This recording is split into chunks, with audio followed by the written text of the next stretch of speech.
చాలా సంబంధించి మనం విశ్లేషించడానికి మనతో పాటు బీఆర్ఎస్ సీనియర్ నాయకులు దూదిమెట్ల బాలరాజు గారు ఉన్నారు. నమస్తే అండి బాలరాజు గారు. అలాగే ప్రముఖ రాజకీయ విశ్లేషకులు జమీలుద్దీన్ గారు ఉన్నారు. నమస్తే అండి జమీలుద్దీన్ గారు.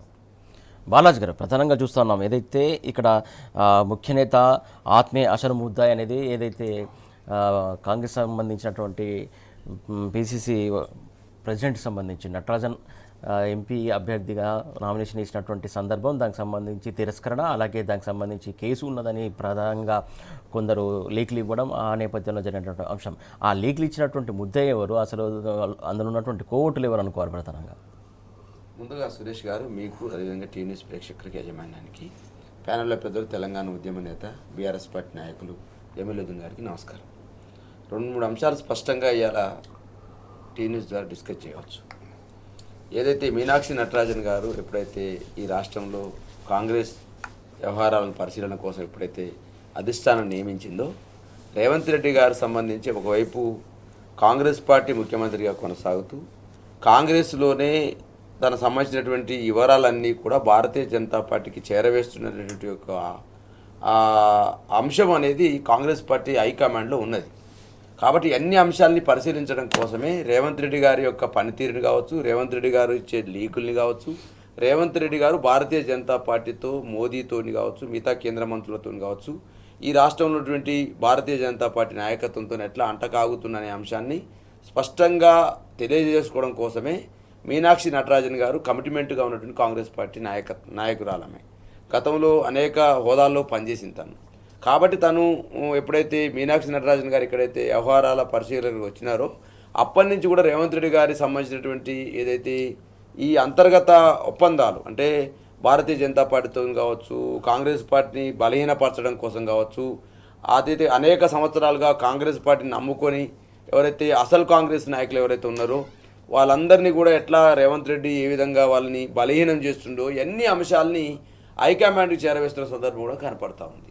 ఆ క్రమంలోనే తను వచ్చే ఎప్పుడైతే వ్యవహారాలను పరిశీలన కోసం ఎప్పుడైతే హైకమాండ్ ఇక్కడ నియమించిందో, తను రాక కోసం రేవంత్ రెడ్డి గారు పెద్ద ఎత్తున కాన్వాయ్ని పెట్టడము, దాన్ని మీనాక్షి నటరాజన్ గారు తిరస్కరించడము, అదేవిధంగా కొన్ని సందర్భాల్లో రేవంత్ రెడ్డి గారు తన అనూహ్యులకు సంబంధించిన వాళ్ళని వర్కింగ్ ప్రెసిడెంట్గా నియమించాలనే ప్రయత్నం చేస్తే రేవంత్ రెడ్డి గారి యొక్క పరిశీలనలు పంపిన అంశాలు ఏదైతే ఉన్నాయో ఆ పేర్లను మీనాక్షి నటరాజన్ గారు తిరస్కరించడం కావచ్చు, ఇవన్నీ కూడా మొదటి నుంచి కూడా రేవంత్ రెడ్డి వర్గానికి, అదేవిధంగా అసలు కాంగ్రెస్ వర్గానికి మధ్యన మీనాక్షి నటరాజన్ మధ్యన కొన్ని వ్యవహారాలు జరుగుతూ ఉన్నాయి. ఆ వ్యవహారాలను చిరికి గాలివానిగా మారినట్టు ఏదైతే మీనాక్షి నటరాజన్ గారు ఎప్పుడైతే రాజ్యసభకు ఎంపిక కాబడి మధ్యప్రదేశ్ నుంచి ఎప్పుడైతే నామినేషన్ వేసినారో ఆ నామినేషన్లో ఉన్నటువంటి చిన్న పొరపాట్లను భారతీయ జనతా పార్టీకి చేరవేయడంలో ఇలా ప్రధాన అనుచరుడుగా ఉన్నటువంటి రేవంత్ రెడ్డికి ప్రధాన మనిషిగా ఉన్నటువంటి వ్యక్తి అనేక రకాలుగా ఇలా హోంశాఖలో కావచ్చు, ఎడ్యుకేషన్లో కావచ్చు, వారికి సంబంధించినటువంటి భూములకు సంబంధించినటువంటి సెటిల్మెంట్ల విషయంలో కావచ్చు, అన్ని వ్యవహారాలను చక్కదిద్దేటువంటి ఒక ప్రధానమైనటువంటి రేవంత్ రెడ్డి మనిషి ఈ యొక్క కేసు సంబంధించినటువంటి అఫిడవిట్ ఏదైతే నింపినారో, ఏదైతే ఎలక్షన్ సంబంధించినటువంటి ఏదైతే నామినేషన్ వేసినారో ఆ నామినేషన్లో ఉన్నటువంటి అఫిడవిట్లో ఉన్నటువంటి కొన్ని లోపాలను భారతీయ జనతా పార్టీకి చేరవేసిందని చెప్పేసి మేము చెప్పాల భారత రాష్ట్ర సమితితో లేకపోతే బీఆర్ఎస్ పార్టీ నాయకు చెప్పట్లే. మధ్యప్రదేశ్ చెందినటువంటి కైలాస్ వర్గీయ అనేటువంటి ఒక మంత్రి, అక్కడ మధ్యప్రదేశ్ మంత్రి ఈ అంశాలని కూడా మాకు కీలకమైనటువంటి వ్యక్తుల నుంచి, కాంగ్రెస్ పార్టీ నాయకత్వం నుంచి మాకు సమాచారం అందింది. దాని ప్రకారమే మేము అక్కడ ఉన్నటువంటి ఎలక్షన్ ఆఫీసర్కి మేము దృష్టి తీసుకొచ్చాం. ఆ క్రమంలోనే మీనాక్షి నటరాజన్ యొక్క నామినేషన్ తిరస్కరించబడని చెప్పేసి ఇలా కోడే కూస్తుంది సర్కిల్స్, లేదా హైకమాండ్ సర్కిల్స్లో కావచ్చు, కాంగ్రెస్ పార్టీ అసలుగా అనేక సంవత్సరాలుగా కాంగ్రెస్ పార్టీని నమ్ముకున్నటువంటి కాంగ్రెస్ బ్లడ్ ఉన్నటువంటి నాయకత్వంలో కావచ్చు, ఎక్కడ మీనాక్షి నటరాజన్ యొక్క నాయకత్వం కానీ మీనాక్షి నటరాజన్ గారు ఇక్కడ ఉన్నట్టయితే రేవంత్ రెడ్డి గారు మొదటి నుంచి కూడా ఇలా చూడండి, ఏ రాష్ట్రం ఇప్పుడు నాకు తెలిసి హిమాచల్ ప్రదేశ్ ముఖ్యమంత్రిగా ఉన్నారు కాంగ్రెస్ పార్టీ ఉన్నారు, కర్ణాటక ముఖ్యమంత్రి ఇవాళ ఉన్నారు ఇవాళ కాంగ్రెస్ పార్టీ, అదేవిధంగా ఇవాళ కేరళలో సంబంధించి ఉన్నారు, తెలంగాణ ఉన్నారు. మరి ముగ్గురు మిగతా రాష్ట్రాల ముఖ్యమంత్రులకు దొరకని అపాయింట్మెంట్ మోదీది కావచ్చు, కేంద్ర మంత్రులు కావచ్చు, భారతీయ జనతా పార్టీ సంబంధించిన నాయకత్వాన్ని కావచ్చు, రేవంత్ రెడ్డి దొరుకుతూ ఉంది. ఏమేమి దొరుకుతూ ఉంది? ఆ క్రమంలో రీసెంట్గా మోదీ గారి 10వ తారీఖు పర్యటన జరిగిందో గత నెలలో, ఆ 10వ తారీఖు పర్యటనలు ఏం చెప్పినారు? అరే రేవంత్ రెడ్డి భాయ్ తొందరగా రా, మాతో కలిసి పని అని చెప్పేసి మోదీ ఆహ్వానించడం, దానికి ఈయన ఒప్పుకోవడం ఇవన్నీ చూస్తూ ఉంటే ఏ విధంగా కనపడతా ఉంది. గతంలో కూడా కొన్నిసార్లు రేవంత్ రెడ్డి గారు ప్రెస్ మీట్ చెప్పినారు, ఏముందా నేను గతంలో ఆర్ఎస్ఎస్ స్కూల్లో చదువుకున్నా, అదేవిధంగా నేను చంద్రబాబు నాయుడు దగ్గర ఇంటర్మీడియట్ చేసిన, ఇవాళ రాహుల్ గాంధీ దగ్గర ఉద్యోగం చేస్తున్నానని చెప్పేసి మాట్లాడుతూ ఉన్నాడు. స్కూల్ ఏమో ఆర్ఎస్ఎస్, కాలేజీ ఏమో చంద్రబాబు నాయుడు, ఉద్యోగం ఏమో రాహుల్ గాంధీ అని చెప్పేసి తనే స్పష్టంగా చెప్పిండు కదా. ఈ విధంగా ఒకవైపు చాలామంది సీనియర్ కాంగ్రెస్ నాయకులు అందరు కూడా ఇలా రేవంత్ రెడ్డి యొక్క తీరును కావచ్చు, రేవంత్ రెడ్డి అసలు కాంగ్రెస్ నాయకుల్ని అనగదొక్కే విధానం కావచ్చు, హనుమంతరావు లాంటి వాళ్ళకి ఇలా రాజ్యసభ పంపాల్సిన అవసరం ఉంది. ఇలా వేం నరేంద్ర రెడ్డి గారిని ఏం కష్టం, కాంగ్రెస్ పార్టీకి ఏం కష్టం చేసిందని చెప్పి రాజ్యసభ పంపిరండి ఇలా అడుగుతాను టీవీస్ ద్వారా. హనుమంతరావు గారు అనేక సంవత్సరాలు సోనియా గాంధీ కావచ్చు, రాజీవ్ గాంధీ కావచ్చు, అనేక మంది కాంగ్రెస్ పార్టీకి ఉన్నారు, జగ్గారెడ్డి లాంటి వాళ్ళు ఉన్నారు, అనేక మంది నాయకులు ఇక్కడ ఉన్నారు కదా, ఎందుకు మరి చేయట్లేరు? అదేవిధంగా ఇవాళ జానారెడ్డి లాంటి వాళ్ళు ఉన్నారు, మరి ఇవాళ కోమరెడ్డి వెంకరెడ్డి లాంటి వాళ్ళు, అనేక మంది బట్టి విక్రమార్క లాంటి వాళ్ళను, ఉత్తమ్ కుమార్ లాంటి వాళ్ళను పొమ్మలేక పొగబెట్టే పరిస్థితి రేవంత్ రెడ్డి తీసుకొస్తా ఉన్నాడు. ఇవాళ రెండు వర్గాలుగా చీలిపోయింది కాంగ్రెస్ పార్టీ ఈ తెలంగాణలో. ఒకటి అసలు కాంగ్రెస్, రెండు తెలంగాణ తెలుగుదేశం కాంగ్రెస్, అంటే పసుపు కాంగ్రెస్ అంటారు. అసలు కాంగ్రెస్, పసుపు కాంగ్రెస్ పేరుతో రెండుగా విడిపోయిన సందర్భంలో ఎప్పుడైతే మీనాక్షి నటరాజన్ గారు దీపదాస్ మున్షిని మేనేజ్ చేయగలిగారు, అంతకుముందు పనిచేసినటువంటి ఆ కుంతియా గారిని మేనేజ్ చేయగలిగారు, కానీ ఎప్పుడైతే మీనాక్షి నటరాజన్ వచ్చిందో వీళ్ళకు అసలు పడట్లేదు. ఇక్కడ పెద్ద ఎత్తున రేవంత్ రెడ్డి యొక్క కాంగ్రెస్ పార్టీ వ్యతిరేక వైఖరి ఏదైతే ఉందో, అంటే అసలు కాంగ్రెస్ పార్టీకి పనిచేసే కార్యకర్తలు కానీ కాంగ్రెస్ పార్టీ పనిచేసే నాయకత్వాన్ని కానీ కిల్ చేసే ప్రయత్నం ఏదైతే చేస్తూ ఉన్నారో, ఆ కిల్ చేసే ప్రయత్నాన్ని రేవంత్ రెడ్డి గారి యొక్క తీరును ఎండగడుతుంది మీనాక్షి నటరాజన్. ఒకవేళ మీనాక్షి నటరాజన్ గారు ఇంకా రాజ్యసభకి వెళ్ళినట్టయితే ఇంకా అధిష్టానానికి దగ్గరగా ఉంటారు కాబట్టి, ఇంకా వాళ్ళకు పవర్ఫుల్గా మారుతుంది కాబట్టి, మీనాక్షి నటరాజన్ గారి యొక్క రాజ్యసభ సభ్యత్వాన్ని మనం ఎట్లనైనా దీన్ని తిరస్కరించేటట్టు చేయాలి. ఏం చేయాలి దానికి? అప్పటి ఎవరు తెలుస్తుందండి? ఇక్కడ తెలంగాణలో ఉన్న కేసు సంబంధించిన అధిష్టానానికి తెలియదు కదా. ఒకవేళ మర్చిపోతే అధిష్టానం గుర్తు ఇక్కడ ఉన్నటువంటి ముఖ్య పీసీ ప్రెసిడెంటో లేకపోతే ఎవరో గుర్తు చేయాల్సిన అవసరం ఉంది. కానీ ఇలా పీసీ ప్రెసిడెంట్ అంటా ఉన్నాడు, మీనాక్షి నటరాజన్ యొక్క నామినేషన్ తిరస్కరణ కుట్ర జరిగిందా? ఏ కుట్ర జరిగింది? మరి రేవంత్ రెడ్డి కుట్ర చేసిండా? కాంగ్రెస్ పార్టీ ఇక్కడ నుండి నాయకత్వం కుట్ర చేసిందా? ఏ విధంగా మధ్యప్రదేశ్కి ఆ అంశాన్ని చేరవేసిన అంశం పట్ల స్పష్టమైనటువంటి ఆ సమాచారం ఇలా హైకమాండ్ ఉంది కాబట్టి రేవంత్ రెడ్డి యొక్క అంశం కిందికి పోతా ఉంది. ఒకవైపు ఇలా పైసల్ని ఇప్పుడు అంతకుముందు అధిష్టానికి పైసలు ఎక్కడి నుంచి జరిగేది? తెలంగాణ నుంచే జరిగేది. ఇలా మొదటి కేంద్రం వచ్చింది ఆల్రెడీ డీకే శివకుమార్ పేరుతోటి మరొక పవర్ సెంటరు, మరొక పైసల్ని పవర్ సరఫరా చేసే సెంటర్ ఏర్పడింది కాబట్టి రేవంత్ రెడ్డి యొక్క ప్రభ తగ్గుతూ ఉంది. రేవంత్ రెడ్డికి అధిష్టానానికి కూడా సమాచారం అందింది. ఒకవైపు ఇలా రేవంత్ రెడ్డి గారు మనకు పనిచేయట్లేరు, ఇలా భారతీయ జనతా పార్టీకి లీకులు ఇస్తూ ఉన్నారు, కేంద్ర మంత్రులతో అండగా అవుతూ ఉన్నాడు, ఒకవైపు మోదీతోని సైక్యత మెయింటైన్ చేస్తూ ఉన్నాడు. ఏ సందర్భంలోనైనా కాంగ్రెస్ పార్టీలో ఉండునే ఎమ్మెల్యేలను భారతీయ జనతా పార్టీలోకి పంపొచ్చు అనేటువంటి అంశాన్ని స్పష్టంగా ఇలా విశ్వేశ్వరరెడ్డి చెప్తున్నాడండి. విశ్వేశ్వరరెడ్డి వారి MP, Bharatiya Janata party MP, ఆశామాషి నాయకుడు ఏం కాదైనా. ఆయన అంటే రేవంత్ రెడ్డి ఎప్పుడైనా బీజేపీలో చేరవచ్చు అంటున్నాడు. అరవింద్ ఏమని చెప్పినాడు?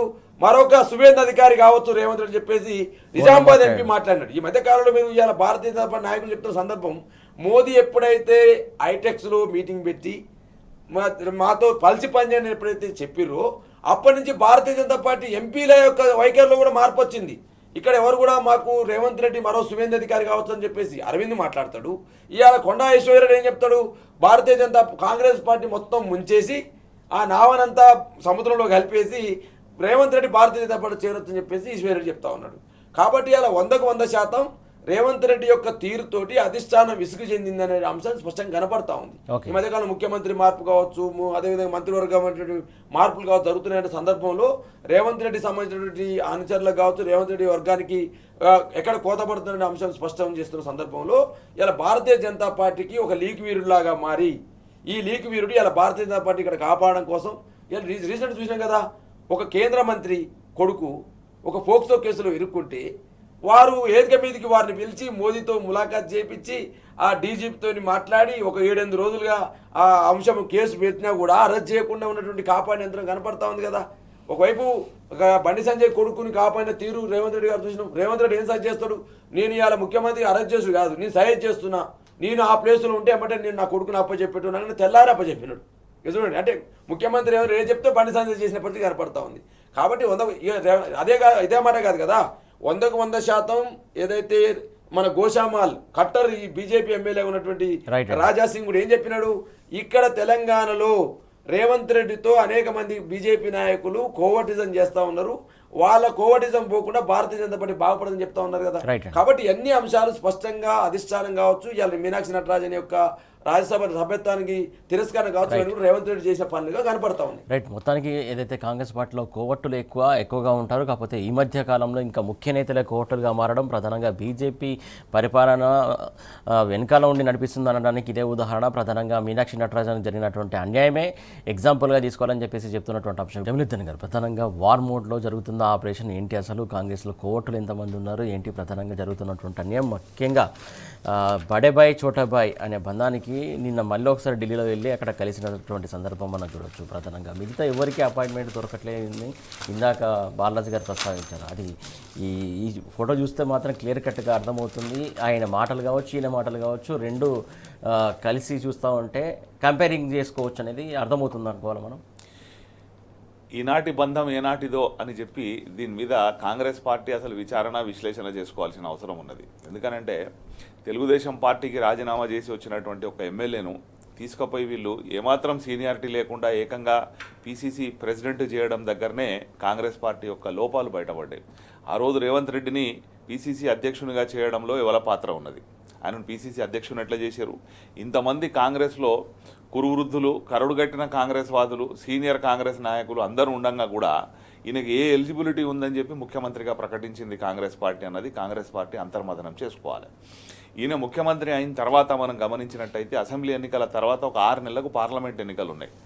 ఆ పార్లమెంట్ ఎన్నికల కంటే ముందు ఆదిలాబాద్కు మోదీ గారు వస్తే రేవంత్ రెడ్డి గారు అక్కడ పోయి రాష్ట్ర ప్రభుత్వం తరఫున ఒక వినతి పత్రం సమర్పించారు. మా రాష్ట్ర ప్రభుత్వానికి, మా తెలంగాణ రాష్ట్రానికి కొన్ని అభివృద్ధి పనులు చేయాలని చెప్పి. అంటే ఎలక్షన్ మోడ్లో పార్లమెంటుకి ఎన్నికలు జరుగుతాయి అన్న సందర్భంలోనే రేపు మళ్ళీ బీజేపీ అధికారంలోకి వస్తుంది, మోడీ గారే ప్రధానమంత్రి అవుతారని చెప్పి అది నమ్మి ఊహించి రేవంత్ రెడ్డి గారు తీసుకుపోయి ఆయనకు దరఖాస్తు ఇచ్చి మోడీ గారు మా బడే భాయ్ అని చెప్పి అక్కడ ప్రకటించి వచ్చాడు. ఆ రోజన్నా కాంగ్రెస్ పార్టీ మేల్కొని ఉండాల్సింది, ఆ రోజు కూడా మేల్కోలే. ఆ తర్వాత వీళ్ళ బంధం ఏదైతే కొనసాగుతుందో ఇది వయా ఆంధ్రప్రదేశ్, చంద్రబాబు నాయుడు గారి ద్వారా రేవంత్ రెడ్డి గారి గురువు గారు కాబట్టి వారు ఇవాళ ఎన్డీఏలో భాగస్వామిగా ఉన్నారు కాబట్టి వారి ద్వారా వీళ్ళ బంధం అన్నది ఫెవికాల్ బంధం పోయి ఇప్పుడు ఫెవిక్విక్ బంధానికి వచ్చింది, ఇంకా గట్టిగా అతుక్కొని పోయింది. దానికి ప్రత్యక్ష ఉదాహరణలు మనం ప్రతిసారి చూస్తూ ఉన్నాం. మీరు తెలంగాణ రాష్ట్రంలో గమనించినట్టయితే ఇక్కడ ఉన్నటువంటి బీజేపీ నాయకత్వం మరియు రేవంత్ రెడ్డి గారు ఏ విధంగా అంటకాగుతున్నారు. రేవంత్ రెడ్డి గారు బండి సంజయ్ గారిని ఆర్ఎస్ బ్రదర్స్ అని ముద్దుగా పిలుచుకుంటున్నారు తెలంగాణ ప్రజలు. కిషన్ రెడ్డి గారికి రేవంత్ రెడ్డి గారికి ఉన్న బంధుత్వం అన్నది అందరికి కూడా తెలిసిన విషయమే. వీళ్ళు ఎంతసేపు ఇక్కడ ఉన్నటువంటి బీఆర్ఎస్ పార్టీని టార్గెట్ చేయడం తప్ప కేంద్రంలో నుంచి ఎంత నిధులు పట్టుకొచ్చిండ్రు, మరి కేంద్ర ప్రభుత్వం నుంచి రాష్ట్రానికి రావాల్సిన వాటా ఏందన్నది ఒక్కసారి కూడా రేవంత్ రెడ్డి గారు ప్రశ్నించారు. మరి ఇక్కడ రాష్ట్ర ప్రభుత్వం రేవంత్ రెడ్డి గారు చేస్తున్నటువంటి వైఫల్యాలను బీజేపీ నాయకత్వం ప్రశ్నించారు. వీళ్ళు ఒక జాయింట్ వెంచర్ ప్రభుత్వాన్ని నడుపుతున్నారు అన్న విషయం అందరికీ తెలిసిపోయింది. ఇక మీనాక్షి నటరాజన్ గారి అంశానికి వస్తే, మీనాక్షి నటరాజన్ గారి మీద అసలు తెలంగాణలో కేసు ఉన్నట్టు మీనాక్షి నటరాజన్ గారికి కూడా తెలుసో తెలియదు, అదొక అనుమానం. అయినా వారికి సర్వైనటువంటి ఒక ఒరిజినల్ సమన్ కాపీలు ఇవి మధ్యప్రదేశ్ దాకా ఎట్లా చేరినాయి. ఈరోజు మనం నమస్తే తెలంగాణ పత్రికను చూసినట్టయితే వయా మహారాష్ట్ర ఈ ఆపరేషన్ జరిగింది.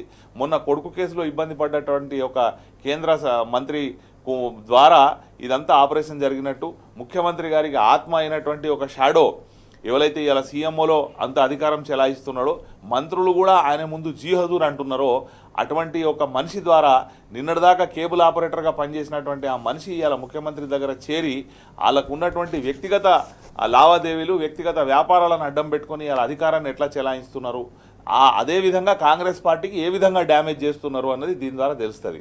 ఇప్పటికైనా కాంగ్రెస్ పార్టీ అంతర్గతంగా చర్చించుకోవాలి. ఎందుకనంటే ఈయన మరో ఏకనాథ్ షిండేగా మారచ్చు, మరో సువేంది అధికారిగా మారచ్చు, మరో హేమంత బిశ్వ శర్మగా మారచ్చు. అంటే ఇప్పుడు ఇలా బీజేపీకి సంబంధించినటువంటి ముఖ్యమంత్రులు ఎవరైతే బెంగాల్ ముఖ్యమంత్రి కావచ్చు, అస్సాం ముఖ్యమంత్రి కావచ్చు, వీళ్ళంతా కూడా గతంలో కాంగ్రెస్లో పనిచేసిన వాళ్ళు. ఈయన కూడా ఏ క్షణమైనా పార్టీని చీల్చొచ్చు, దీన్ని తీసుకొని పోయి బీజేపీలో కలపొచ్చు, లేదా ఇంకా ఒక ప్రాంతీయ పార్టీ లాంచ్ చేయొచ్చు, ఏదైనా చేయొచ్చు. ఇప్పుడు మనం ఇందాక చర్చ చేసినట్టు కొండా విశ్వేశ్వరరెడ్డి గారు బీజేపీలో చేరతారని చెప్పారు. కొండా విశ్వేశ్వరరెడ్డి గారు ఇవాళ చెప్పడం కాదు, మొన్న ఒక 6 నెలల కింద మన తెలంగాణలో లాంచ్ అయినటువంటి ఒక పార్టీ ఏదైతే ప్రాంతీయ పార్టీ కొత్తగా లాంచ్ అయిందో ఆ పార్టీకి సంబంధించినటువంటి ఖర్చంతా కూడా వీళ్ళ ద్వారానే జరిగినట్టు కూడా ఒక చర్చ ఉంది. అది ఎంతవరకు నిజం అన్నది తెలియదు, కానీ ఒక చర్చ జరుగుతూ ఉన్నది. ఈ కొండా విశ్వేశ్వరరెడ్డి గారి ద్వారానే ఈ ఖర్చు అంతా కూడా నడిచింది, వీళ్ళంతా చేసిరు అని చెప్పి. కాబట్టి ఇదంతా కూడా ఒక కుమ్ముక్కు రాజకీయం అన్నది ఇలా తెలంగాణలో జరుగుతూ ఉన్నది. ఇవాళ తెలంగాణలో మీకు బీజేపీ కాంగ్రెస్ అన్నది వేరువేరుగా లేవు. అంతేకాకుండా మళ్ళీ చంద్రబాబు నాయుడు గారు లేదా పవన్ కళ్యాణ్ గారు వీళ్ళందరూ కూడా ఇక్కడికి వచ్చి ఇక్కడ పెత్తనం చేయడానికి ఈ విగ్రహాలు పెట్టుకుంటూ విగ్రహాలు చాటు, విగ్రహానికి కేవలం వ్యతిరేకం కాకపోవచ్చు కానీ విగ్రహాలు చాటు ఏదైతే రాజకీయం జరుగుతూ ఉన్నదో ఇది మళ్ళీ తెలంగాణ అస్తిత్వాన్ని ధ్వంసం చేసి తెలంగాణ ఆత్మగౌరవాన్ని దెబ్బతీసి మళ్ళీ మేము అధికారంలోకి రావాలి అన్న ఒక కుట్ర ఇక్కడ జరుగుతూ ఉన్నది. ఇప్పుడు బీజేపీకి ఇలా బెంగాల్ అయిపోయిన తర్వాత నెక్స్ట్ టార్గెట్ వాళ్ళది తెలంగాణ. వాళ్ళు ఏ స్థాయికైనా దిగజారుతారు. ఇక్కడ ప్రాంతీయ అస్తిత్వాలను దెబ్బతీయాలి. మనం తమిళనాడులో చూసినాం. తమిళనాడులో ఇవాళ ఏదైతే అక్కడ మార్పు జరిగిందో అక్కడ ఒక ద్రవిడ అస్తిత్వాన్ని దెబ్బతీస్తూ అక్కడ ఇంకో కొత్త పార్టీ ఇప్పుడు అన్నమలై రాజీనామా చేసిరు అని అంటున్నాడు. ఆయన రాజీనామా చేస్తే అది మళ్ళీ షాడో ఆర్ఎస్ఎస్ వ్యక్తిగానో షాడో బీజేపీ వ్యక్తిగానో అన్నమలై అక్కడ పనిచేసే అవకాశం ఉన్నది. అదేవిధంగా తెలంగాణలో కూడా ఒక తెలంగాణ అస్తిత్వం తెలంగాణ వాదం అన్నది బీఆర్ఎస్ పార్టీ ముందుకు తీసుకుపోద్ది. కాబట్టి ఇదంతా కూడా మేనేజ్మెంట్ చేసి నెక్స్ట్ అధికారంలోకి మేము రావడానికి ఇది ఒక కుట్ర జరుగుతూ ఉన్నది. ఎందుకంటే వీళ్ళంతా కూడా కుట్రపూరితంగా ఇవాళ ఈ స్థాయికి వచ్చిన వాళ్ళు. రేవంత్ రెడ్డి గారు ఏ ప్రజా పోరాటం చేసి ఏ ఉద్యమాలలో పాల్గొని ఇలా ముఖ్యమంత్రి అయ్యిండు, మేనేజ్మెంట్ చేసుకుంటూ వచ్చిండు. ఆర్ఎస్ఎస్ కావచ్చు, ఆ కొద్ది రోజులు టీఆర్ఎస్లో పనిచేయడం కావచ్చు, ఆ తర్వాత తెలుగుదేశంలో పోవడం కావచ్చు, ఆ తర్వాత కాంగ్రెస్లో ఉండడం కావచ్చు, తెలుగుదేశంలో ఉన్నప్పుడు సోనియా గాంధీ గారిని బలిదేవత అనడం కావచ్చు, కాంగ్రెస్లోకి వచ్చిన తర్వాత అదే సోనియా గాంధీ గారిని దేవత అనడం కావచ్చు. అంటే మేనేజ్మెంట్ పాలిటిక్స్ ఎంతవరకు సక్సెస్ అవుతాయి? ముఖ్యంగా తెలంగాణ సమాజం అంతా గమనిస్తూ ఉంది. తెలంగాణ యొక్క అస్తిత్వం దెబ్బతీసే వాళ్ళని ఎట్లా మట్టు పెట్టిందో ఏంటనేది మనం చూస్తూ గమనిస్తూ ఉన్నాం. ప్రధానంగా ఇలాంటి నేపథ్యంలో సమాజం ఊరుకుంటుందా? అంటే ఇప్పటివరకు అయితే రేవంత్ రెడ్డి గారు సక్సెస్ అవుతూ వచ్చిండు. భవిష్యత్తులో కూడా తెలంగాణ సమాజాన్ని జాగృతం చేయకపోతే వీళ్ళ టార్గెట్ అంతా కూడా యువత. ఎందుకంటే సమైక్యాంధ్ర రాష్ట్రంలో తెలంగాణ ఎదుర్కొన్నటువంటి ఇబ్బందులను చూడని ఏదైతే జనరేషన్ ఇవాళ ఉందో, వాళ్ళు పుట్టే నాటికే తెలంగాణ వచ్చింది, వాళ్ళు బుద్ధెరిగే నాటికే తెలంగాణ అంతా పచ్చబడ్డది. కేసీఆర్ గారి దురదృష్టితో ఈ తాగునీటికి కానీ సాగునీటికి కానీ కరెంటుకి కానీ ఇబ్బందులు ఏవి కూడా చూడని జనరేషన్ ఏదైతే ఉన్నదో, అంటే 18 to 40 years అబౌవ్ 40 ఉన్న జనరేషన్ అంతా కూడా తెలంగాణ వాదం, తెలంగాణ సమైక్య రాష్ట్రంలో ఎదుర్కొన్నటువంటి కష్టాలు, తెలంగాణ బాధ, తెలంగాణ ఆత్మగౌరవం ఇవన్నీ కూడా వాళ్ళ మదిలో ఉన్నాయి. కానీ ఏదైతే కొత్త జనరేషన్ ఉందో ఈ జనరేషన్కు ఆ రోజు సమైక్యవాదులు పీల్చి పిప్పి చేసిన తెలంగాణ తెలియదు, వాళ్ళు పీడించిన విధానం తెలియదు, తెలంగాణ పోరాటం వాళ్ళకు గుర్తు లేదు.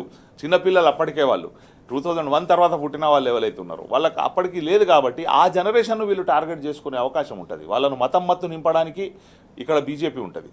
మతం మత్తు కాకపోతే ఇంకేదైనా సినిమా హీరో మోజులో పడేయడానికి ఆంధ్ర నుంచి సినిమా హీరోలు ఇక్కడికి డౌన్లోడ్ కావచ్చు. డబ్బు పెట్టడానికి వీళ్ళు దోసుకున్నటువంటి డబ్బు ఇవాళ రేవంత్ రెడ్డి గారి దగ్గర ఉన్నది. ఈ అవినీతి చేసి సంపాదించింది, ప్రధానంలో కమిషన్లు తీసుకున్నది, ఇదంతా ఉంది. కాబట్టి ఇదంతా కలగలిపి రేపు రాబోయే 2.5 సంవత్సరాలు ఇంకా ఎలక్షన్లు ఉన్నాయి. కాబట్టి ఇది చాలా కీలకమైన అంశం.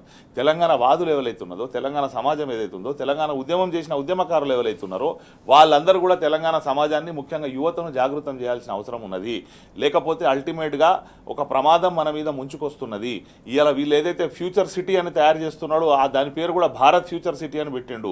అంటే ఈ హైదరాబాద్ అస్తిత్వానికి కూడా ప్రమాదం ఏర్పడే అవకాశం ఉన్నది, తెలంగాణ అస్తిత్వానికి ప్రమాదం ఏర్పడే అవకాశం ఉన్నది. ఈ కుమ్ముక్కు రాజకీయాలు అనేవి ఇది కాంగ్రెస్ అంతర్గత సమస్య అయినప్పటికీ వాళ్ళు చర్చించుకున్నప్పటికీ దీని ఇంపాక్ట్ తెలంగాణ సమాజం మీద ఉంటుంది. కాబట్టి తెలంగాణ వాదులు, తెలంగాణ ఉద్యమకారులు, తెలంగాణ సమాజం అంతా కూడా అప్రమత్తంగా ఉండి ఈ కుమ్ముక్కు రాజకీయాలను తుంచివేయాల్సిన అవసరం ఉన్నది. తెలంగాణ అస్తిత్వాన్ని కాపాడాలంటే తెలంగాణ ఆత్మ ఎవరైతే ఉన్నారో, తెలంగాణ కొరకు పుట్టిన పార్టీ ఏదైతే ఉన్నదో బీఆర్ఎస్ పార్టీ, ఆ పార్టీని ఆదరించాల్సిన అవసరం ఉన్నదని చెప్పి నేను అనుకుంటాను. రైట్ బాలాజీరావు, ఇందాక మనం జమలేద్దన్ కీలకమైనటువంటి పాయింట్ రైజ్ చేస్తారు ఫ్యూచర్ సిటీకి సంబంధించి. ఫ్యూచర్ సిటీలో నినాక మొన్న మళ్ళొకసారి రేవంత్ రెడ్డి పర్యటించి అక్కడ ఒకటి ఓపెన్ చేశాడు. ఎక్కడ పడితే అక్కడ ఆయనకు సంబంధించి వ్యక్తిగతంగా ఓపెన్ చేయడం, ఖర్చు పెట్టడం ఇవన్నీ చూస్తూ ఉన్నాం. కాకపోతే మిగతా సెక్టర్లన్నిటికీ కూడా ఎక్కడ కూడా నిధులు ఇవ్వడానికి మాత్రం ఎక్కడ కూడా ముందు అడుగేయలేని పరిస్థితి కనబడుతుంది. దీని గురించి కూడా మాజీ మంత్రి హరీష్ రావు కూడా నిన్న చాలా విశ్లేషణగా, చాలా వివరణాత్మకంగా విశ్లేషించినటువంటి సందర్భాన్ని చూస్తాం. దాని గురించి మీరేమంటారు? ఇవాళ రేవంత్ రెడ్డి గారు ఒకవైపు ఏమో ఆర్థిక పరిస్థితి బాగాలేదంటారు, ఒకవైపు ఏమో రాష్ట్రాన్ని అగ్రగామిగా నిలుస్తుందని చెప్పేసి వారే మాట్లాడతారు. ఒకవైపు ఏమో ఢిల్లీకి వెళ్తే అప్పులు పుట్టట్లేదు, బ్యాంకు వాళ్ళ దగ్గరికి పోతే చెప్పులు ఇడిస్తే చెప్పులు ఎత్తుకపోతారని చెప్పేసి మాట్లాడే సందర్భం వారే చూస్తూ ఉన్నాం.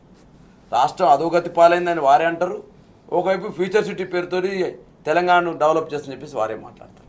అప్పులు పుడుతున్నాయని వాళ్ళే అంటారు, ఆ మొత్తం రాష్ట్రం అంతా దివాళీ తీసిన వాళ్ళే మాట్లాడతారు.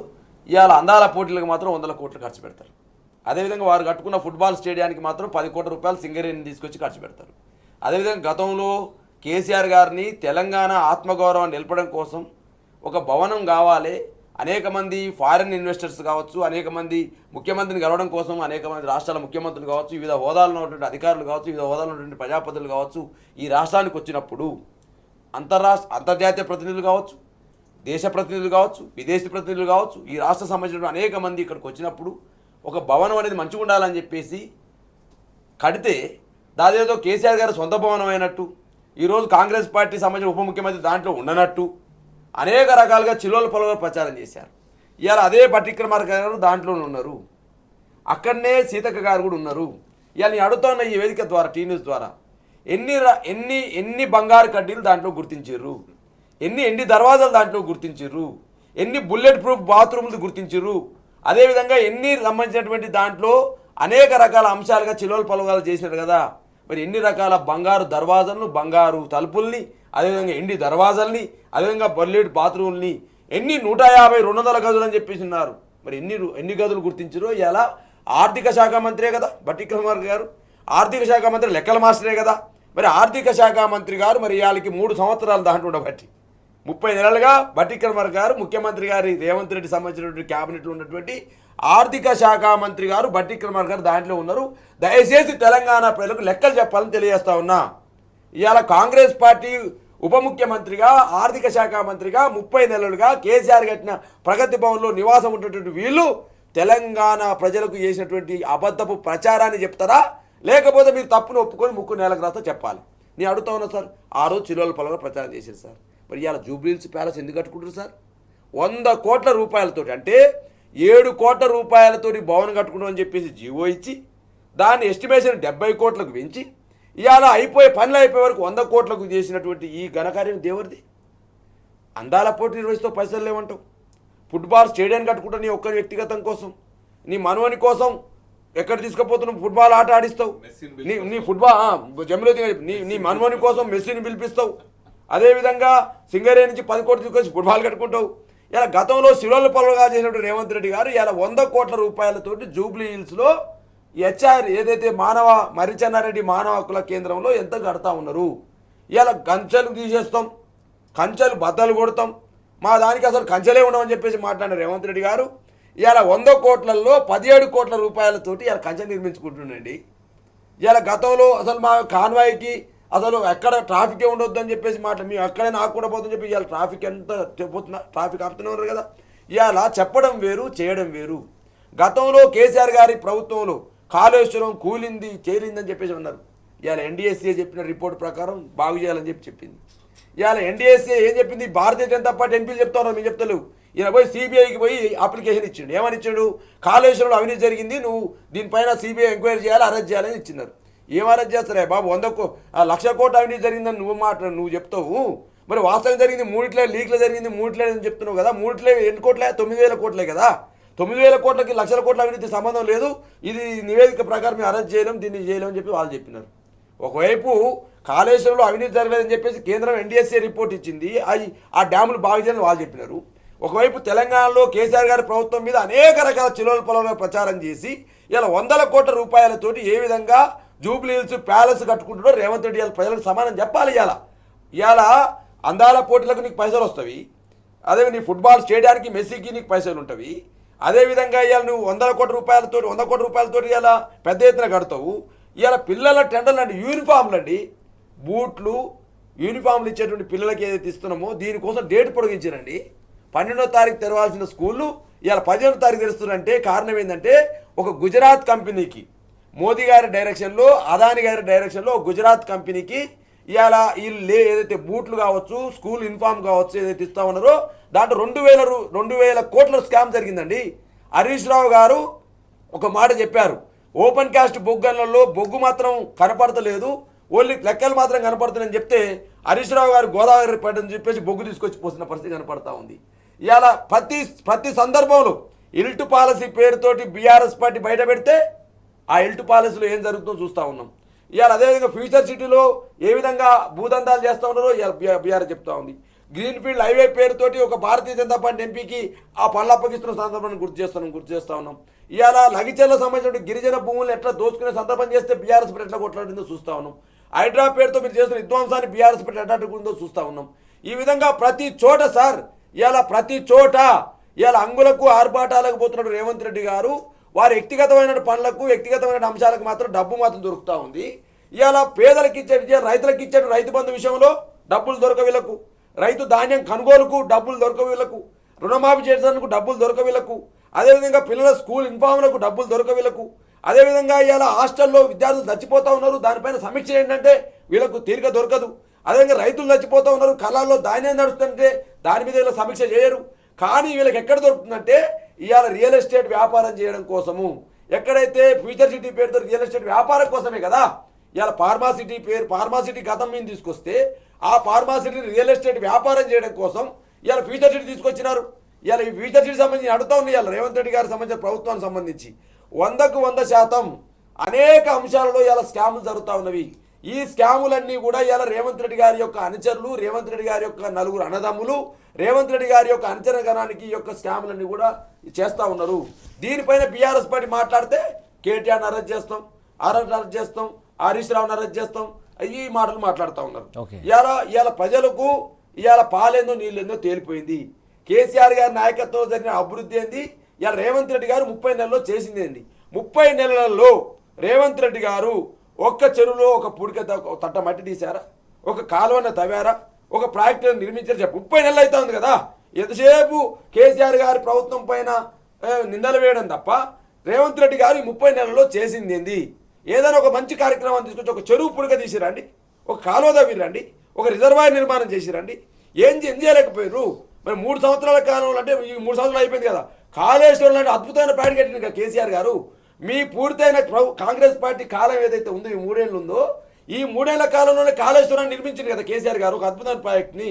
కాబట్టి ఇలా 100% ఇలా టీ న్యూస్ ద్వారా డిస్కస్ చేయాల్సింది ఏంటంటే ప్రతి చోట కాంగ్రెస్ పార్టీ నాయకులు ఇక అధికారం మాకు రాదని, ఇక అధికారం కళ అని తెలిసిపోయి ఎక్కడికి అందిన కాడికి దోసుకోవడము, నిన్న కాడికి జేబులు వేసుకోవడము, అదేవిధంగా ఏమనంటే దాచుకోవడం తప్ప ఇంకోటి లేదనేది స్పష్టంగా అర్థమవుతా ఉంది. రైట్. రానున్న రోజుల్లో కాంగ్రెస్ సర్కార్ మళ్ళీ ఒకసారి వస్తుందో రాదనేది భ్రమలో ఉన్నది. ఈ నేపథ్యంలోనే మొత్తానికి అనేక స్కామ్లకు పాల్పడుతుంది. ప్రధానంగా ఏ సెక్టార్లో చూసినా కూడా స్కామ్ల పరంపర కొనసాగుతుంది. దీనికి తోడు అటు బీజేపీ కూడా అటు స్కామ్లో భాగస్వాములు అవుతున్నారని చెప్పేసి ప్రధానంగా బాలరాజు గారు ఆరోపిస్తున్నటువంటి అంశం. ఇప్పుడు జమీలద్దన్ గారు ప్రధానంగా ఒక పక్క స్కూళ్ళకు సంబంధించి యూనిఫామ్ స్కామ్ సంబంధించి 2000 కోట్ల స్కామ్ అని చెప్పేసి మాజీ మంత్రి హరీష్ రావు గారు క్లియర్ కట్గా వివరించారు. దాంతో పాటుగా ప్రైవేట్ స్కూళ్ళకు సంబంధించి చూసుకున్నట్టయితే ముఖ్యంగా అటు ఫీజుల మోతం అవుతుంది, దానికి సంబంధించి చట్టం తీసుకొస్తాం, ఒక ఫీజు నియంత్రణ తీసుకొస్తామని చెప్పేసి హామీ ఇచ్చింది.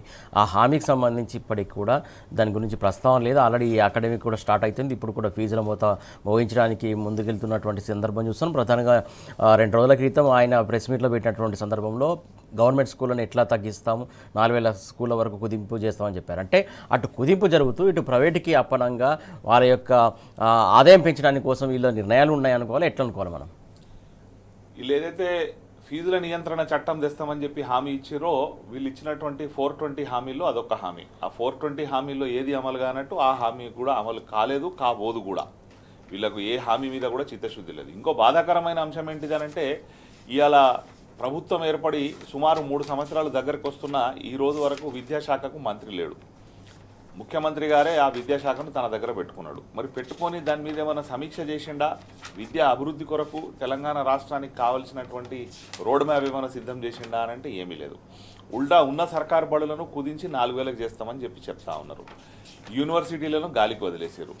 దేని మీద కూడా నియంత్రణ లేదు వీళ్ళకు. అంటే అసలు విద్య మీద ఏదన్నా పటిష్టమైన చర్యలు తీసుకుంటే మాకు కమిషన్ రాదు, మాకు ఓట్లు వస్తాయా అన్నది వీళ్ళ భావన.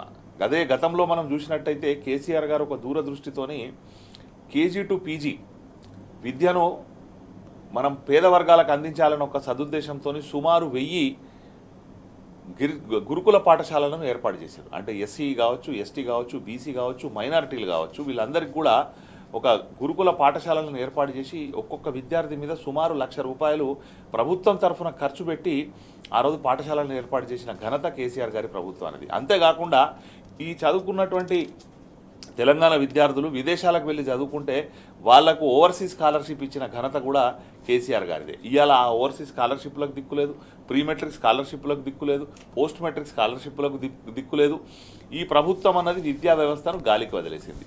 దీన్ని సాకుగా తీసుకుంటున్నటువంటి ప్రైవేట్ పాఠశాల యాజమాన్యాలు ఇవాళ ఒక్కొక్క విద్యార్థి మీద సుమారు ₹1,00,000 ఫీజు వసూలు చేస్తూ ఉన్నాయి. అంటే మంచి పాఠశాల అని పేరు పొందిన వాటికి నేషనల్ స్కూల్ అని, ఇంటర్నేషనల్ స్కూల్ అని వాళ్ళు పేరు పెట్టుకున్న వాటిలో ఎల్కేజీలో అడ్మిషన్ తీసుకుంటే కూడా ₹1,00,000 ఫీజు వసూలు చేస్తున్నారు.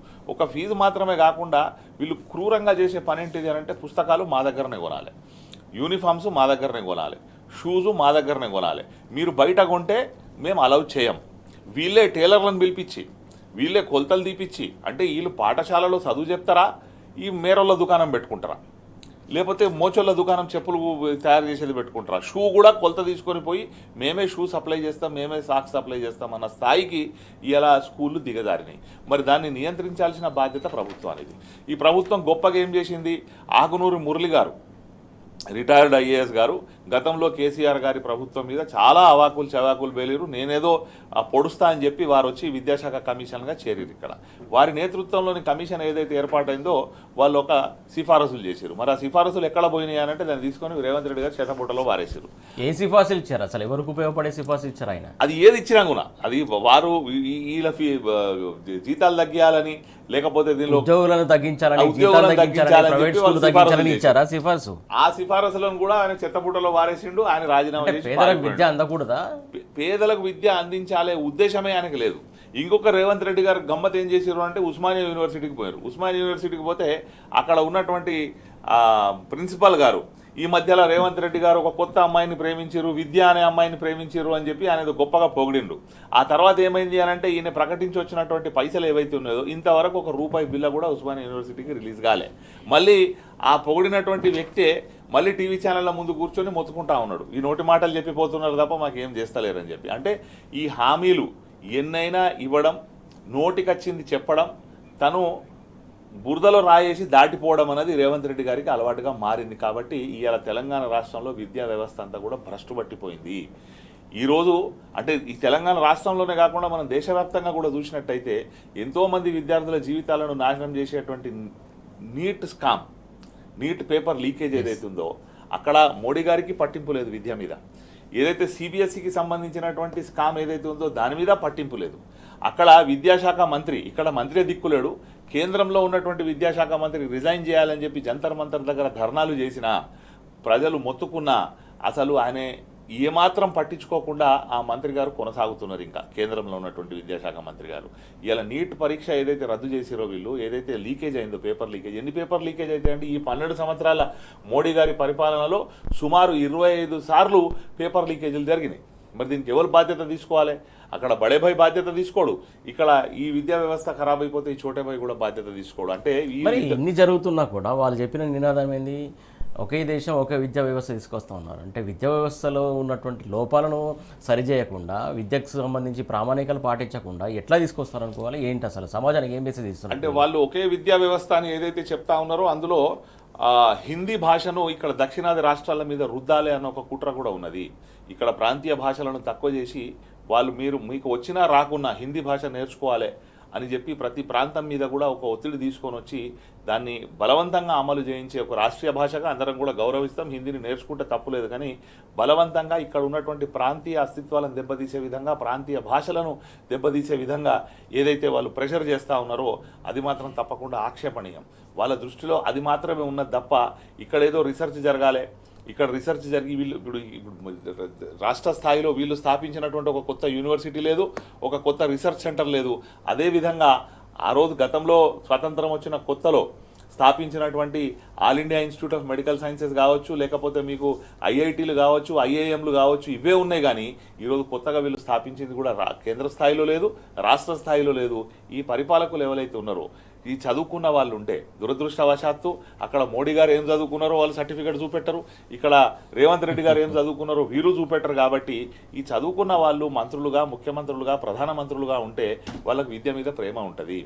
ఈరోజు గొప్పగా చెప్పుకునేటువంటి ఆమ్ ఆద్మీ పార్టీ స్కూల్స్ అభివృద్ధి ఏదైతే ఉందో వాళ్ళు కూడా ఆమ్ ఆద్మీ పార్టీకి సంబంధించిన వాళ్ళు కూడా తెలంగాణకు వచ్చి మన గురుకులాలు చూసి అబ్బరపడ్డారు, ఆశ్చర్యపోయారు. అది మీరు కూడా ఇంత పెద్ద ఎత్తున చేస్తూ ఉన్నారా అని చెప్పి. మన దగ్గర విద్యా వ్యవస్థను గతంలో ఉన్నటువంటి కేసీఆర్ గారు ముఖ్యమంత్రిగా ఉన్నప్పుడు తీసుకొచ్చిన గురుకుల పాఠశాలను చూసి అట్లా ఒక విజన్ ఉండాలి, భవిష్యత్ తరానికి తీర్చిదిద్దుకోవాలన్న తపన ఉండాలి. కానీ వీళ్ళకి ఆ విజన్ లేదు, ఆ తపన లేదు. వీళ్ళకి కనిపించేది భవిష్యత్తు ఎన్నిక, వీళ్ళకి భవిష్యత్తు తరం కనిపించేది. గతంలో ఉన్నటువంటి ప్రభుత్వానికి భవిష్యత్తు తెలంగాణ కనిపించింది, బంగారు తెలంగాణ కనిపించింది. ఆ భవిష్యత్తు తరాన్ని మనం ఒక కేంద్ర స్థాయి కాకుండా అంతర్జాతీయ స్థాయిలో మన విద్యార్థులు పోవాలని చెప్పి ఇక్కడ విద్య కావచ్చు, ఇక్కడ స్టార్టప్లు కావచ్చు, ఇదంతా కూడా పెద్ద ఎత్తున చేశారు. కానీ వీళ్ళకి భవిష్యత్తు ఎన్నికలు కనిపిస్తాయి, రేపు ఓట్లు కనిపిస్తాయి. ఆ ఓట్లు తీసుకొని మనం మళ్ళీ ఎట్లా అధికారంలోకి రావాలి, ఎట్లా మనం మతపరమైన విభజనలు తీసుకొని రావాలి, ఎట్లా ప్రజలను రెచ్చగొట్టాలి, మనం చేసుకున్నది చెప్పడానికి లేనప్పుడు ఎట్లా ప్రతిపక్ష నాయకులను తిట్టాలి, ఇవి మాత్రమే వీళ్ళు నేర్చుకొని ముందుకు పోతా ఉన్నారు. కాబట్టి ఈ విద్యా వ్యవస్థ అనేది తెలంగాణ రాష్ట్రంలో మొత్తం భ్రష్టు పట్టిపోయింది. తెలంగాణ పౌర సమాజం బయటకు వచ్చి పోరాడాల్సిన అవసరం ఉన్నదని చెప్పి నేను అనుకుంటాను. రైట్. ఏదైతే బీజేపీ సర్కార్ కావచ్చు, కాంగ్రెస్ కావచ్చు, మొత్తానికి భవిష్యత్తుకు సంబంధించి భవిష్యత్తు ఎన్నికల్లో ఎట్లా నిర్వహించాలి, ఆ ఎన్నికల్లో ఎట్లాంటి తప్పులు చేయాలి, ఎట్లాంటి నెగ్గాలి, ఎలా అనేది దాని మీద దృష్టి ఉంటుంది తప్ప భవిష్యత్తు తరాలకు విద్యను ఎలా అందించాలి, లేకుంటే విద్యా ప్రమాణికలు కావచ్చు, లేకుంటే విద్యార్థుల భవిష్యత్తు కోసం ఆలోచించే సోయి మాత్రం ఈ కాంగ్రెస్ సర్కార్కు ఉండదు, అలాగే బీజేపీ సర్కార్ కూడా ఉన్నదని చెప్పేసి జమీలుద్దీన్ గారు చెప్తున్నటువంటి అంశం. ఇప్పుడు బాలాజీ గారు ప్రధానంగా విద్యా వ్యవస్థ సంబంధించి ఫీజు నియంత్రణ తీసుకొస్తామని చెప్పారు. ప్రధానంగా విద్యాశాఖ తన దగ్గర ఉంది, విద్యా వ్యవస్థను ఎట్లా భ్రష్టు పరిష్కరిస్తున్నారో మనం చూస్తూ ఉన్నాం. ప్రధానంగా ఎందుకు ఇంత పెద్ద ఎత్తున ప్రైవేటు బడుల్లో ఫీజులకు సంబంధించి కావచ్చు, చాలా పేదలు ఫీజులు కట్టలేని పరిస్థితి ఉంది. ఈ నియంత్రణ తీసుకురావాల్సినటువంటి అవసరం ఉందా లేదా, అసలు ఎందుకోసం ఇంత విద్యార్థుల పట్ల కావచ్చు, లేకుంటే పేదల పట్ల కావచ్చు వివక్ష చూపుతున్నారు అనుకోవాలి వీళ్ళు? ఇంతకుముందు జమీలుద్దీన్ గారు చెప్పినట్టు ఈ నెలలో అంటే ఈ రాష్ట్రంలో కాంగ్రెస్ పార్టీ అధికారంలోకి వచ్చి 30 నెలలు కావస్తాం. కీలకమైనటువంటి శాఖలైనటువంటి ఏదైతే విద్యాశాఖ కావచ్చు, హోంశాఖ కావచ్చు, ఈ 2 శాఖలకు మంత్రి లేడండి. ముఖ్యమంత్రి గారు దాన్ని పర్యవేక్షిస్తూ ఉన్నారు.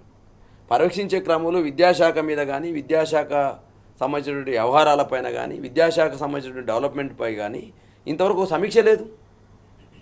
రాష్ట్రంలో గురుకుల పాఠశాలకు సంబంధించి గతంలో కేసీఆర్ గారి నాయకత్వంలో ఎస్సీలు, ఎస్టీలు, మైనార్టీలు, బీసీలకు సంబంధించి, అగ్రవర్ణాల పేదలకు సంబంధించి చదువుకోవడం కోసం సుమారు 1022 గురుకుల పాఠశాలలు నిర్మిస్తే ఇంతవరకు వాటిలో అనేక మంది విద్యార్థులు చనిపోతూ ఉంటే సుమారు 100కు పైన విద్యార్థులు విషాహారం తిని, కలుషితాహారంతో, అదేవిధంగా పాము కాట్లతోటి, అదేవిధంగా తేలు కాట్లతోటి అనేక రకాల ఇబ్బందులు ఎదురై చనిపోతూ ఉంటే ఆ గురుకుల పాఠశాలలో విద్యార్థుల యొక్క అరణ్య రోదనను కనీసం విద్యాశాఖ మంత్రి కానీ ముఖ్యమంత్రి పట్టించుకోడు.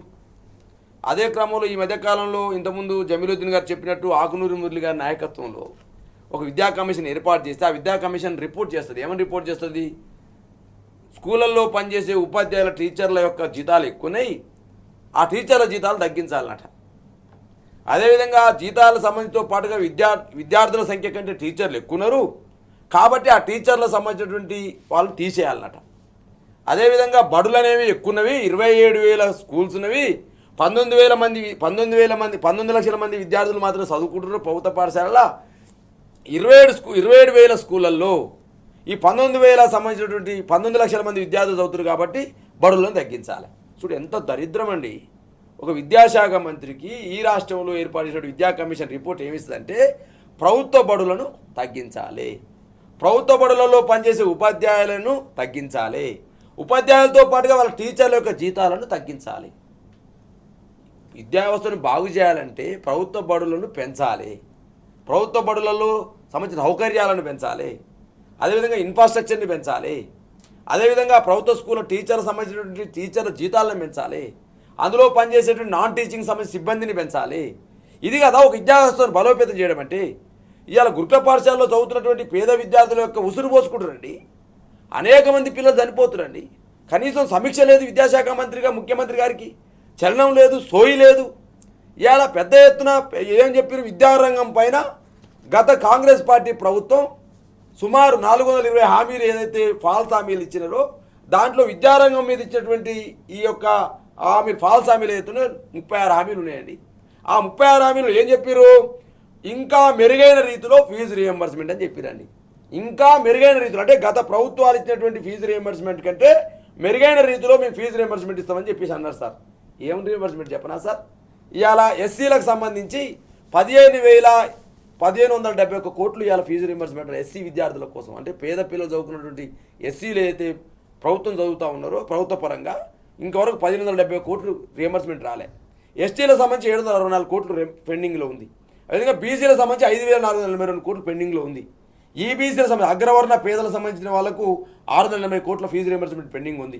మైనార్టీలకు సంబంధించి 1,579 కోట్లు పెండింగ్లో ఉంది. దివ్యాంగులు ఎవరైతే వికలాంగులు ఉన్న డిజేబుల్ క్యాండిడేట్స్ ఉన్నారో వాళ్ళకు 72 లక్షల పెండింగ్ ఉంది.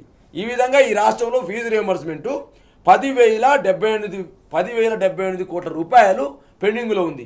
కానీ వీళ్ళ యొక్క ఎలక్షన్ మేనిఫెస్టోలో ఉంది మెరుగైన స్థితిలో ఫీజు రీంబర్స్మెంట్ విడుదల చేస్తామన్నారండి. అదేవిధంగా అన్ని ప్రభుత్వ జూనియర్ కళాశాలల్లో డిగ్రీ కళాశాలలో పనిచేస్తున్న గెస్ట్ ఫ్యాకల్టీలకు 42,000 రూపాయల శాలరీ ఇస్తాము. యూనివర్సిటీలో పనిచేస్తున్న పార్ట్ టైం లెక్చర్ల గౌరవ వేతనం 50,000 ఇస్తామని చెప్పారు సార్. ఈ విధంగా 36 హామీలు ఇచ్చి విద్యారంగం మీద సంబంధించి. అదేవిధంగా ప్రతి విద్యార్థికి 5 లక్షల విద్యా భరోసా కార్డు ఇస్తాము. ప్రతి విద్యార్థినులకు ఇంటర్నెట్ వైఫై సౌకర్యం కల్పిస్తాము. వచ్చే 5 ఏళ్లలో ఒక నాణ్యమైన ఎడ్యుకేషన్ హబ్గా తెలంగాణ మారుస్తాము. ప్రతి మండలంలో ఆధునికమైన సౌకర్యాలతో అంతర్జాతీయ ప్రమాణాలతో కూడిన ఉన్నత పాఠశాల మరియు ఉచిత ట్రాన్స్పోర్ట్ సౌకర్యం కల్పిస్తామని చెప్పేసి ఎన్ని హామీలు ఇచ్చారండి. ఈ హామీలన్నీ బుట్టతాకలు చేస్తూ ఇవాళ ఏమంటారు కదా, కొండనాలుక మంది వేస్తే ఉన్ననాలుక ఊడిపోయినట్టు ఇవాళ విద్యారంగాన్ని ఫస్ట్ పట్టించే తీసుకొచ్చి విద్యాశాఖ మంది దాపరించండి రేవంత్ రెడ్డి గారు. ఇవాళ అంటే ఉన్న పాఠశాల ఏదైతే ఉందో గతంలో కేసీఆర్ గారి నాయకత్వంలో పేద విద్యార్థులు చదవడం కోసం 1022 గురుకుల పాఠశాలలు ఏర్పాటు చేస్తే ఆ గురుకుల పాఠశాలలో విద్యార్థులు చచ్చిపోతుంటే పట్టించుకునే పరిస్థితి లేదు. ఆ గురుకుల పాఠశాలలో నాణ్యమైన భోజనం అందకపోతే పట్టించుకునే పరిస్థితి లేదు. ప్రతి మండలానికి విద్యార్థులకు సంబంధించి నిన్న చిక్కడపల్లిలో ధర్నా నిర్వహించారు నిరుద్యోగులు. అలాగే మొన్న దిల్షునగర్లో నిర్బంధం చేసినటువంటి సిచ్యువేషన్ మనం చూస్తున్నాం. వీళ్ళే ఇచ్చారుగా 2 లక్షల ఉద్యోగాలు ఇస్తామని. 5,000 ఉద్యోగాలతో నోటిఫికేషన్లు, 2,000 ఉద్యోగాల నోటిఫికేషన్లు అయింది. 20,000 ఖాళీలు ఉన్నాయి పోలీసు శాఖలో అని చెప్పేసి పోలీసు శాఖ చెప్తుంది, ముఖ్యమంత్రి చెప్తున్నాడు. కాకపోతే ఇలా ఎందుకు చేస్తున్నారు, మాకు కావాల్సిన ఉద్యోగాలు మాకు కావాలని చెప్పేసి వాళ్ళు ఫైర్ అయినటువంటి సిచ్యువేషన్, నిర్బంధించారు, అరెస్ట్ చేశారు. దాని గురించి మీరేమంటారు? విద్యార్థులకు అది ఇచ్చిర్రు, యువతకు 19 హామీలు ఇచ్చారు. 420 హామీలలో యువతకు ఇచ్చిన హామీలు 19 హామీలు. ఈ 45వ హామీ నుంచి 66 హామీలు ఖాళీ ఉన్నాయి సార్. ఇందులో ఏం చెప్పారు, మొదటి ఏడాదిలోనే 2 లక్షల ప్రభుత్వ ఉద్యోగాలు భర్తీ. ఇప్పటికి 3వ సంవత్సరం కావస్తుంది. 2 లక్షల ఉద్యోగాలు పూర్తి చేసినా 11,702 ఉద్యోగాలు నివి చేశారు. 11,702 ఉద్యోగాలు మాత్రం పూర్తి చేశారు. మరి 3 ఏళ్ళు అయిపోయా 2 లక్షలు అంటే మొదటి ఏడాదిలో 2 లక్షలు అన్నారు సార్. 2వ ఏడాది పోయింది, 3వ ఏడాది పోయింది. అదేవిధంగా 4,000 నిరుద్యోగ భృతి అన్నారు. అదేవిధంగా మెగా డిఎస్సి అన్నారు. అదేవిధంగా ప్రతి ఏడాదిలోనే ఎస్సీ ఎస్టీ బీసీ మైనార్టీ విద్యార్థుల యొక్క బ్యాక్లాగ్ పోస్టులు భర్తీ చేస్తామన్నారు. ఇంకేం చెప్పిరా సార్, జూన్ 2వ తారీఖు రోజుకి అన్ని ఖాళీలు గుర్తిస్తాం, సెప్టెంబర్ 17కి మొత్తం పూర్తి చేస్తామని చెప్పిన వీళ్ళు దిల్సునగర్లో విద్యార్థులు ధర్నా చేస్తే పైచాచికంగా అరెస్ట్ చేసిన సందర్భాన్ని గతంలో చూసినాం. అదేవిధంగా గతంలో చిక్కడపల్లిలో నిన్న కాదు అంతకంటే ముందు ఒకసారి నిరసన ర్యాలీ చేస్తే వాళ్ళు పోలీస్ స్టేషన్లో పెట్టే సందర్భం గుర్తు చేస్తా ఉన్నా. అదేవిధంగా నిన్న కూడా మా ఉద్యోగాలు ఎందుకు చేయట్లేరు, పోలీసు నియామకాలు ఎందుకు చేయట్లేరు అని చెప్పేసి పోలీసు సంబంధించిన అభ్యర్థులు ఇవాళ దిల్సునగర్లో ఈ దరిద్రం దాపురించిందండి. రేవంత్ రెడ్డి సర్కారులో ఒక నిరుద్యోగుల కేఫ్ ఏర్పడ్డదారా, దిల్సునగర్ చౌరస్తాలో ఒక నిరుద్యోగుల కేఫ్ ఏర్పడ్డది. నిరుద్యోగ కేఫ్ అడ్డా, టీ స్టాల్ అడ్డా, ఆ నిరుద్యోగులందరూ చేరి ఈ ప్రభుత్వం చేస్తున్న కార్యక్రమాలు చర్చించే పరిస్థితి దాపురించిందండి. ఇవాళ మెగా డిఎస్సి గాలికి వదిలేసినారు, 2 లక్షల ఉద్యోగాల భర్తీ గాలికి వదిలేసినారు, నిరుద్యోగ భృతి గాలికి వదిలేసినారు. అదేవిధంగా ఎస్సీ ఎస్టీ బీసీ మైనార్టీ బ్యాక్లాగులు గాలికి వదిలేసినారు. అదేవిధంగా ప్రతి యువతికి ఎలక్ట్రికల్ స్కూటర్ ఇస్తామని చెప్పారు సార్. యువతకు తులం బంగారం పోయింది, స్కూటర్ పోయింది, ఇవాళ బతికే బర్బాద్ అయ్యే పరిస్థితికి వచ్చింది. అయ్యో అన్నమో రామచంద్రన్ రైతు కొట్లాడుతూ ఉన్నాడు, మా ఉద్యోగాలు మాకు కావాలని చెప్పేసి యువత కొట్లాడుతూ ఉన్నారు. ఇవాళ యువత కొట్లాడుతూ ఉంటే వాళ్ళే అరెస్ట్ చేస్తూ ఉన్నారు. ఈయనేం చెప్పిండు, రాహుల్ గాంధీ సమక్షంలో టీ తాగుతూ తెలంగాణలో కాంగ్రెస్ పార్టీ అధికారంలో రాగానే ఎవరు నిరసన తెలియజేయద్దండి, ఎవరైనా నిరసన తెలియజేయచ్చు, ఎవరైనా ర్యాలీ తీయొచ్చు. మరి చిక్కడపల్లి ర్యాలీ తీస్తే తప్ప? చిక్కడపల్లి విద్యార్థులు కొడితే ఎందుకు వాళ్ళని నిర్బంధించారు, వాళ్ళు ఎందుకు గేట్ తాళం వేసారు చిక్కడపల్లి లైబ్రరీలో? ఇలా అడగొద్దా? ప్రజాస్వామ్యంలో ఎవరైనా 6వ గ్యారంటీ బదులు 7వ గ్యారంటీ చెప్పిండు, 6 గ్యారంటీలు గాలికి వదిలేసిర్రు. 7వ గ్యారంటీ కూడా ఏం చెప్పారు, ప్రజాస్వామ్య పద్ధతిలో ఎవరైనా నిరసన తెలియజేయచ్చు, ప్రజాస్వామ్యం అనేది 7వ గ్యారంటీ అని చెప్పినారు. మరి రేవంత్ రెడ్డి ప్రజాస్వామ్యంలో నిరసన తెలియజేసే హక్కు నిరుద్యోగులకు లేదని అడుగుతా ఉన్నాను నేను. రైట్ అండి. మీరు అన్నట్టు ఖచ్చితంగా ఏదైతే ఈ హామీల గురించి కాంగ్రెస్ సర్కార్ ఇచ్చినటువంటి హామీల గురించి మరి పరిపాలన 30 నెలలు పూర్తవుతుంది. ఇంకో 30 నెలలు కూడా చర్చించుకున్నా కూడా దానికి మన దగ్గర సమాధానం దొరకదు. ఎందుకంటే అంత అలవి కానీ హామీలు ఇచ్చారని చెప్పడానికి ఇదే ఉదాహరణ. ప్రధానంగా thank you so much Jamiluddin గారు, అలాగే థ్యాంక్ యూ అండి బాలాజీ గారు, థ్యాంక్ యూ సో మచ్. మొత్తానికి చూస్తున్నాం కదా, ప్రధానంగా కాంగ్రెస్ అలవి హామీలు ఇచ్చి ప్రజల్ని చాలా రకాలుగా ఇబ్బందులకు గురి చేస్తుంది. ప్రతి సెక్టర్ను కూడా దారుణంగా చేసినటువంటి విద్యా వ్యవస్థ కావచ్చు, ఇటు నిరుద్యోగులు కావచ్చు, ప్రతి ఒక్క సెక్టర్ను కూడా ఇబ్బందులకు గురి చేసినటువంటి అంశం మనం ప్రస్తావిస్తూ ఉన్నాం. ఆ అంశాలకు సంబంధించి న్యాయం చేయాలంటే కాంగ్రెస్ పార్టీ ఆలోచించుకోవాలి, పునరాలోచించుకోవాలి. ఇప్పటికైనా రానున్న రోజుల్లో మంచి పాలన అందించాలని చెప్పేసి వారు కోరుతున్నటువంటి అంశం. ఇది వాటి వార్తలు వాస్తవాలు. Keep watching tea news.